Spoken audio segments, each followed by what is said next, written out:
Bonjour, nous devons faire encore une leçon par vidéo qui sera la leçon numéro 4 dans notre cahier de 4e année. J'espère que ce sera la dernière.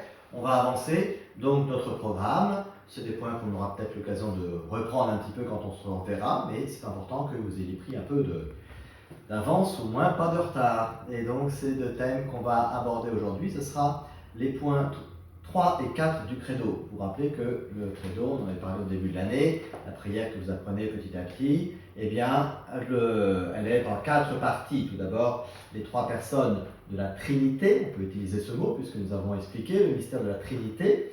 Souvenez-vous, les leçons précédentes, le Père, le Fils et le Saint-Esprit. Et la 4e partie, qui est pas de Dieu, sur Dieu elle-même, mais qui est sur la manière dont Dieu va se révéler, se donner à nous, c'est-à-dire le moyen qu'il a choisi, qu'on appelle l'Église, avec un E majuscule. On en parlera dans la deuxième partie ce soir. Mais la première partie, c'est sur l'Esprit Saint. Donc, on a parlé du Père, le Père créateur, du monde visible et invisible, on a dit tout ça.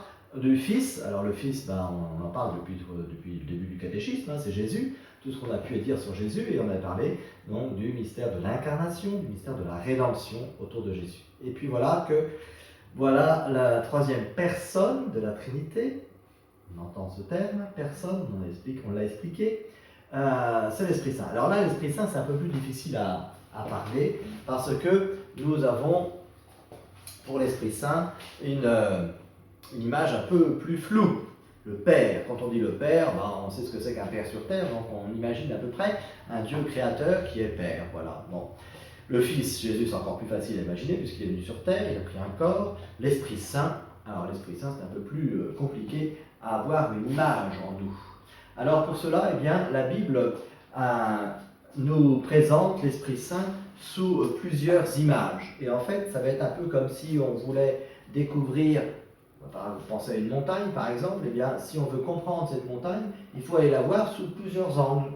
Et si on n'a vu qu'un seul angle, on n'a pas tout compris cette montagne. Si on a vu plusieurs angles, eh bien, on a plus de connaissances, plus de données sur elle. Eh bien, l'Esprit Saint, c'est un peu pareil. On va l'aborder sous plusieurs angles. Il y a 3 images principales qu'on retrouve dans la Bible. Alors, si on était en vraie leçon, eh bien, on chercherait à s'en souvenir, parce que c'est des images dont on a déjà parlé. Mais on va aller faire ça un peu plus rapidement aujourd'hui. Vous vous rappelez donc de l'Ancien Testament et du Nouveau. Alors, c'est intéressant parce que ces 3 images, on les retrouve et dans le Nouveau et dans l'Ancien, chacune. Alors, la première image, on va prendre dans l'ordre au niveau du Nouveau Testament. La première image, c'est la colombe. La colombe, on voit au jour du baptême de Jésus, on nous dit comme une colombe. Il y a la voix du Père, celui-ci est mon Fils bien-aimé. Il y a le Fils Jésus qui est dans l'eau du Jourdain. Et il y a comme la colombe qui descend sur lui. Eh bien, c'est comme la colombe, c'est l'image de l'Esprit Saint, la colombe. Donc, l'image, effectivement, de quelque chose qui vient de Dieu et qui vient sur nous. On le retrouve dans l'Ancien Testament, cette colombe, si vous vous souvenez, dans l'histoire de Noé. Noé qui avait envoyé une colombe pour savoir si c'était la fin du déluge, si l'eau allait descendre. Et effectivement, lorsque la végétation réapparaît, la colombe revient vers l'arche avec un rameau d'olivier dans le bec, et c'est le symbole de la paix que Dieu va établir avec les hommes. Et la colombe avec le rameau reste toujours ce symbole de la paix. L'Esprit Saint, le don de Dieu, est une force de paix. Pas simplement de ne pas se bagarrer, mais une force de sérénité, une force pour savoir se retenir en soi. Voilà quelque chose qui nous parle de l'Esprit Saint, la colombe. Alors, une deuxième image qui va nous parler de l'Esprit Saint, c'est le feu. Le feu, on va le retrouver le jour de la Pentecôte. Je cherche la Pentecôte c'est ici, voilà. Les apôtres qui sont réunis à Jérusalem et ils attendent, puisque Jésus est monté au ciel, mais il leur a dit, je ne vous abandonne pas, je vous enverrai une force, je vous enverrai l'Esprit Saint. Et effectivement, 10 jours plus tard, ils reçoivent cette force de l'Esprit Saint et il y a comme des flammes de feu qui se posent sur chacun d'eux. Et ce feu, alors, il nous parle de l'Esprit Saint. Il nous dit qui est Dieu, l'Esprit Saint. Alors, qu'est-ce que c'est que le feu? C'est en même temps quelque chose qui nous réchauffe, qui nous purifie, ça tue les microbes, c'est ce qui éclaire, donc c'est quelque chose de positif, mais en même temps qu'on ne peut pas posséder, vous voyez, dont on a un bien à s'approcher, mais qu'on ne peut pas posséder nous-mêmes, on ne peut pas toucher, attraper, sinon on se brûle. Et il y a quelque chose de Dieu dans cette image-là aussi, l'Esprit Saint, qui vient nous apporter une chaleur, une force, qui nous apporte une lumière, qui nous permet de discerner, de voir les choses, qui nous purifie du mal, mais en même temps, eh bien, on ne peut pas l'enfermer. On peut le recevoir, mais pas l'enfermer, l'Esprit Saint. Le feu dans l'Ancien Testament, c'était la première révélation visible de Dieu. On s'en souvient, c'était avec Moïse, on est par là, hein, le buisson ardent. Lorsque le buisson ardent est cette image de Dieu qui vient, qui ne détruit pas la nature, le buisson ne se détruit pas, mais en même temps ne se consume pas, mais en même temps, voilà, c'est un feu qui intrigue Moïse, qui s'approche et qui va entendre la voix de Dieu, qui l'envoie en mission. L'Esprit Saint nous envoie aussi dans une mission. Le baptême et la confirmation sont les 2 jours de notre vie où nous recevons d'une manière particulière cet Esprit Saint. Nous sommes marqués de l'Esprit de Dieu. Et ce n'est pas simplement pour qu'on soit plus confortable, c'est pour nous envoyer en mission, pour nous donner un chemin à parcourir et une nouvelle, la bonne nouvelle de la victoire du Christ sur le mal et sur la mort, cette bonne nouvelle à la porter autour de nous pour que nous en soyons témoins. Et puis la troisième image de l'Esprit Saint, alors c'est un peu moins connu, mais c'est très important aussi comme image. On va le retrouver encore le jour de la Pentecôte dans le Nouveau Testament, c'est le vent, le souffle.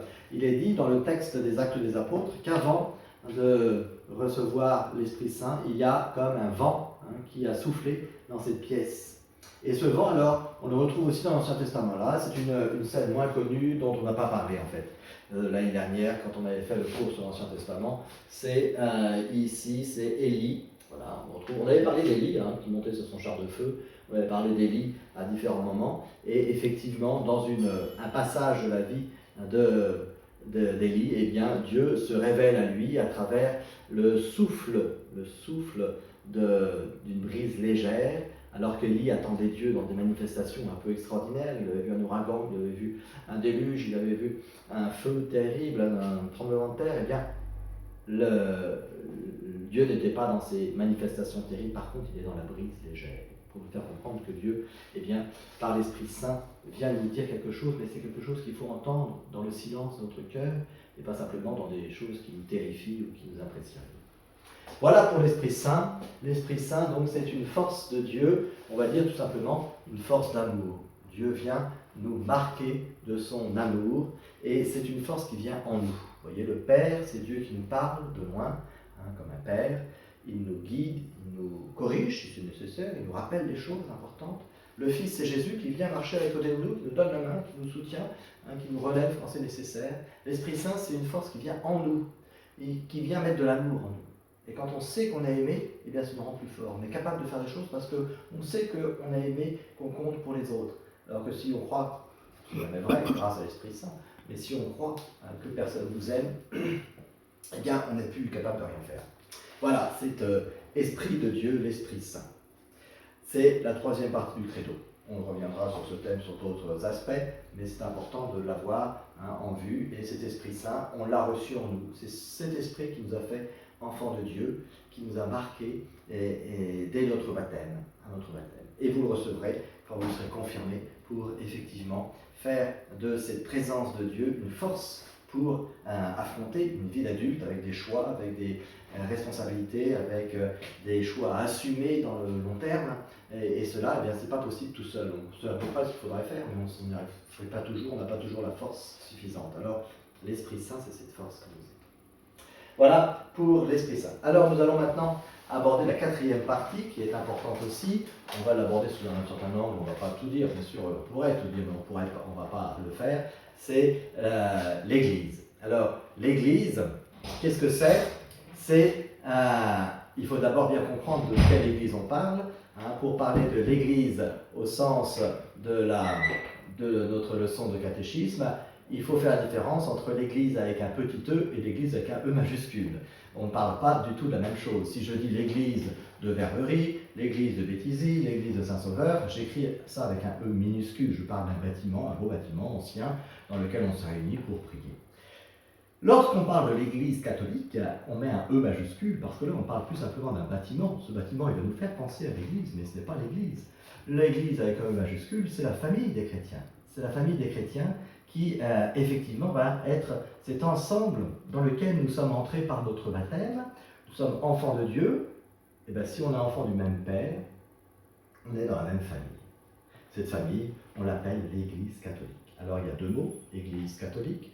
Église, ça veut dire, c'est un mot qui vient du grec, qui veut dire l'assemblée, le rassemblement. Et une assemblée qui est convoquée, qui est appelée, pas simplement qui a décidé de se réunir. On a décidé de se réunir pour faire un bon repas ou quelque chose. Non, c'est quelqu'un au-dessus, quelqu'un de plus loin, plus grand, qui nous appelle et qui nous convoque. Vous voyez, s'il faut venir à l'église de dimanche, à la messe, c'est pas parce que simplement on a envie, ou c'est pas seulement parce qu'on a un intérêt pour nous, c'est parce que le Seigneur nous attend et qu'il nous appelle.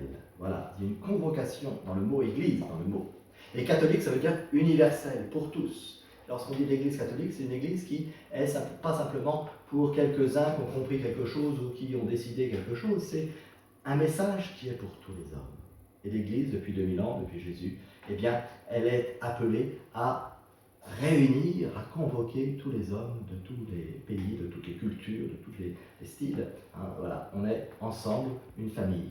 C'est pour ça que des fois, on vient à l'église, si on fait une messe avec que des jeunes, on dit « Ah, c'est sympathique ». Oui, mais ce n'est pas l'église catholique. L'église catholique, c'est aussi des jeunes, des moins jeunes, de toutes les sortes de manières de prier, de autres. Hein, voilà, on est ensemble, convoqués par quelqu'un de plus grand, et pas simplement par nos goûts ou par nos intérêts. Alors cette église catholique, la famille des chrétiens, on en parle dans votre cahier à la page 20 et 21, que vous avez là, et puis, même encore un peu après. Alors, qu'est-ce qu'il faut savoir? Il y a quelques petites choses à avoir en tête, parce qu'on les entend des fois, mais on n'a pas toujours les notions complètes. L'Église catholique, c'est une famille qui est organisée. Bien sûr, la tête, hein, le chef, la tête, c'est le Christ. C'est le Christ, c'est Jésus. C'est lui qui nous rassemble.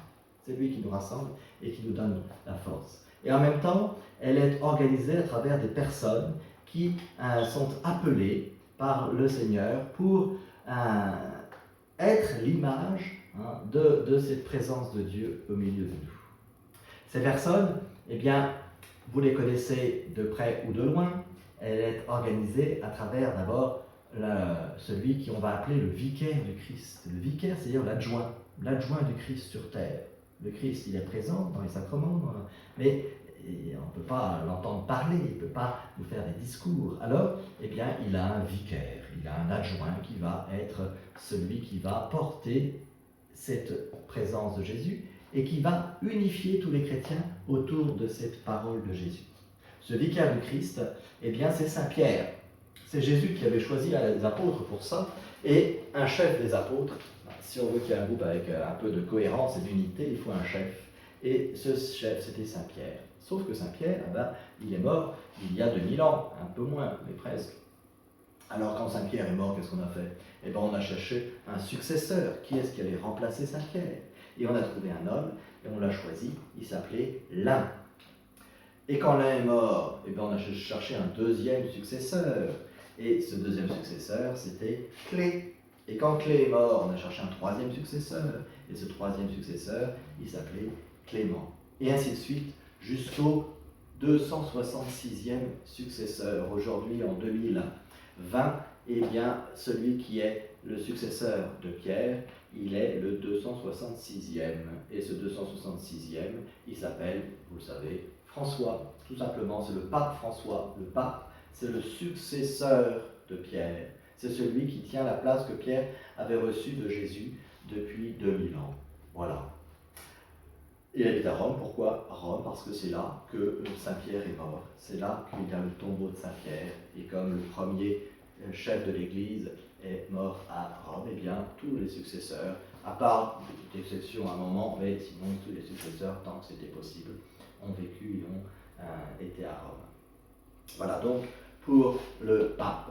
Mais Jésus avait choisi Pierre, mais il a choisi aussi les apôtres pour constituer son Église, pour donner une responsabilité, pour guider cette Église. L'Église, c'est le troupeau, c'est tous les pasteurs, mais c'est tout le troupeau, mais il faut des pasteurs pour guider le troupeau. Alors, cette image, eh bien, elle est utilisée pour comprendre le rôle des apôtres. Et pareil que Saint Pierre, les apôtres, eh bien, ils n'étaient pas immortels, ils ont eu des successeurs. Alors les successeurs des apôtres, on les a appelés les évêques. Et depuis 2000 ans, eh bien, il y a dans le monde entier des successeurs des apôtres, des évêques, pour s'occuper des chrétiens. Nous, notre évêque, vous le savez, puisqu'on prie pour lui à chaque messe, après avoir prié pour le pape François, on prie pour notre évêque, il s'appelle, on va voir si vous savez répondre, sinon vous écoutez la réponse que je vous donne maintenant, il s'appelle Jacques, notre évêque Jacques. Et cet évêque Jacques, eh bien, lui, il habite à Beauvais. Ah, déjà, c'est plus près pour nous que Rome, mais c'est pas encore assez près pour venir dire la messe tous les dimanches, à Verberie ou à Béthisy. Alors, qu'est-ce qu'il fait, l'évêque Jacques? Eh bien, il choisit des prêtres et les envoie en mission. Voilà. Si moi je suis le curé ici, si vous me connaissez, c'est parce que j'ai été envoyé par l'évêque Jacques. C'est pas moi qui ai décidé un matin en disant tiens, je vais m'installer là à Verberie ou à Béthisy pour faire la messe. Non. C'est l'évêque qui envoie les prêtres comme ça, qui font les messes et qui enseignent, qui expliquent la vie de Jésus pour aider tout simplement l'évêque dans sa mission de successeur des apôtres. Tout ce qu'on fait, on le reçoit. Le prêtre, il reçoit de l'évêque, l'évêque, il reçoit du pape, le pape, il reçoit du Christ, on pourrait dire ça. Et puis, tout ça, c'est reçu depuis Jésus, depuis 2000 ans. Voilà, c'est pas nous qui avons inventé tout ça, c'est nous qui le recevons. Alors, on essaye d'être le mieux possible, le meilleur possible, de faire le mieux possible pour que, en faisant notre service, eh bien, on donne la présence de Jésus aux gens, mais on donne la présence de Jésus à travers des hommes. Les prêtres, les évêques, les papes, c'est des hommes. Alors ils essayent d'être le meilleur possible, ils ne sont pas parfaits. Alors qu'est-ce qu'ils font s'ils ne sont pas parfaits? Eh bien ils font comme vous, j'espère, régulièrement, ils se confessent, tout simplement, pour essayer d'être meilleurs, pour progresser. Voilà, c'est le rôle de... Alors après, il faut comprendre aussi, pour bien saisir, je dis que le prêtre, il était choisi par le Christ, c'est Dieu qui appelle bien sûr à la mission, mais après c'est l'évêque qui décide où est-ce qu'on va aller. Et puis, donc il faut prier pour qu'il y ait des prêtres déjà, parce que comme c'est Jésus qui appelle, mais il faut que la personne elle accepte, si Jésus nous laisse toujours libre. Bon, moi si j'avais dit, oh ben non, je préfère rester cultiver des choux chez moi, que d'être prêtre, parce que je ne sais pas trop ce que Jésus va me demander, non, il faut faire confiance, il faut dire oui. S'il nous appelle, si on pense qu'il nous appelle, il faut dire oui, il faut faire confiance. Et puis l'évêque, après, il nous envoie à un endroit ou à un autre. L'évêque, j'ai dit, c'est facile, c'est le pape qui l'a choisi. Pour le pape, comment on fait alors? Eh bien, quand il n'y a plus de pape, il faut en choisir un nouveau. Alors, comment on fait pour choisir un nouveau? Eh bien, il y a dans le monde des personnes qui ont été choisies par le pape pour être ses conseillers.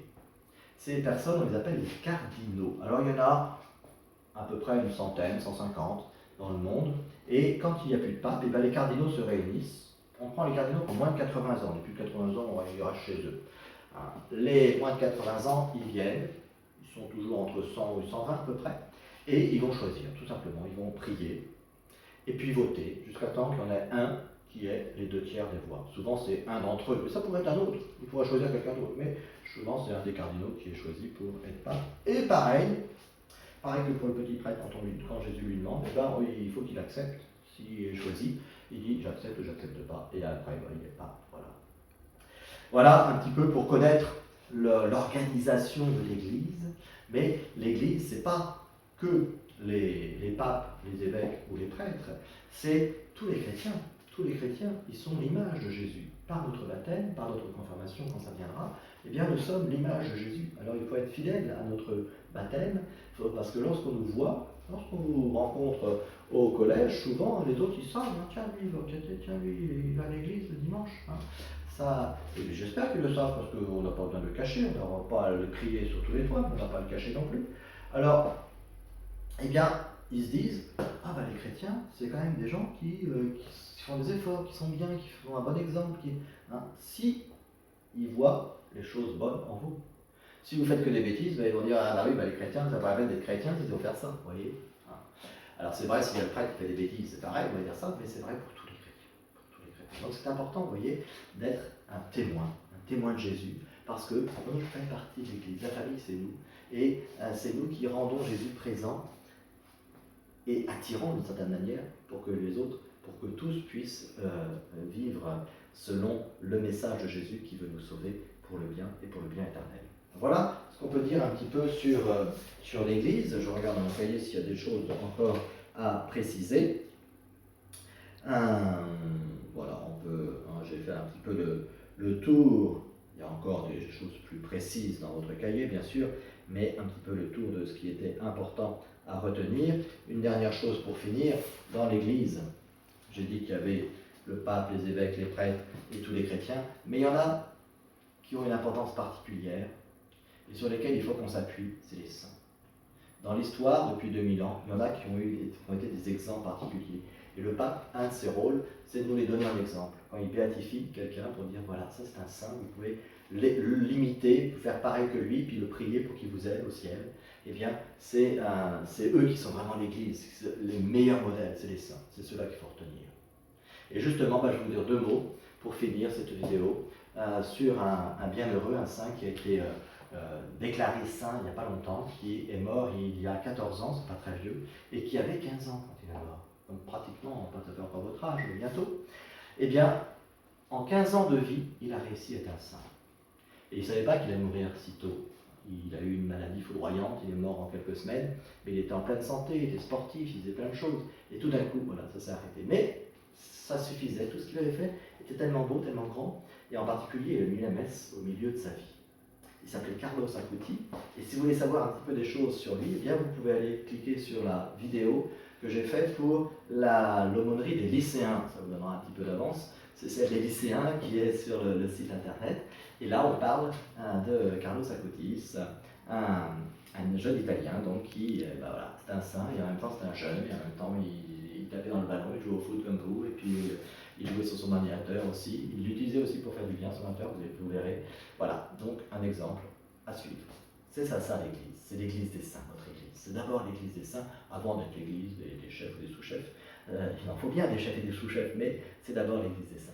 Voilà, alors je vous souhaite d'avoir bien retenu, bien revisé toute cette vidéo.